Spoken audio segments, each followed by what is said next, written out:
Hello student, আমি বিশ্বজিৎ। আজ আমি উচ্চ মাধ্যমিকের রাষ্ট্রবিজ্ঞান বিষয়ের সেমিস্টার 4-এর একটা মডেল কোশ্চেন সেট নিয়ে আলোচনা করব। দেখো মডেল প্রশ্নপত্রগুলি কীরকম হয়।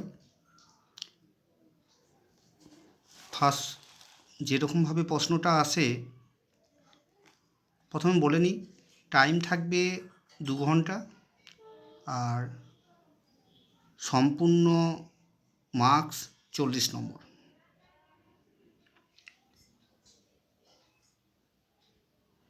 অতি সংক্ষিপ্ত প্রশ্নগুলির উত্তর দাও, যে কোনো 5টি করতে হবে। 1 নম্বর প্রশ্নটা, মার্ক্সবাদীদের মতে রাষ্ট্র কী? 2 নম্বরটা, আসিয়ানের 2টি উদ্দেশ্য লেখো, ওর সঙ্গে অথবা দিয়ে রইবে। বিচার বিভাগের নিরপেক্ষতার প্রয়োজনীয়তা কী? 3 নম্বর প্রশ্ন দেখো, ইউরোপীয় পার্লামেন্ট কী? অথবা দিয়ে রইবে কিচেন ক্যাবিনেট কী? 4 নম্বর প্রশ্নটা এইভাবে থাকতে পারে, বিচার বিভাগীয় সক্রিয়তা বলতে কী বোঝায়? অথবা দিয়ে থাকবে 73তম সংশোধনী আইনের 2টি বৈশিষ্ট্য লেখো।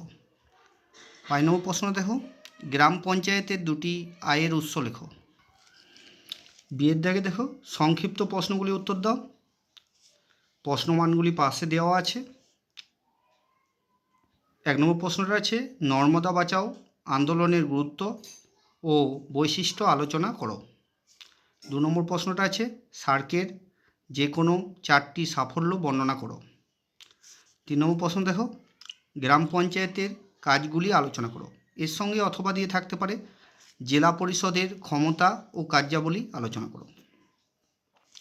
এরপরে সিয়ের দাগে দেখো, ব্যাখ্যামূলক প্রশ্নগুলির উত্তর দাও। 6 নম্বরের থাকবে, 3টে প্রশ্ন করতে হবে 6 নম্বরের। 1 নম্বর প্রশ্ন আছে, আন্তর্জাতিক সম্পর্ক ও আন্তর্জাতিক রাজনীতির মধ্যে পার্থক্য লেখো।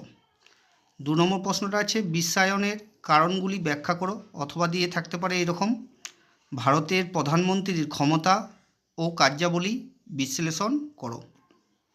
এরপরে যে প্রশ্নটা থাকতে পারে 3 নম্বর, উদারনীতিবাদের মূল বৈশিষ্ট্যগুলি সংক্ষেপে আলোচনা করো।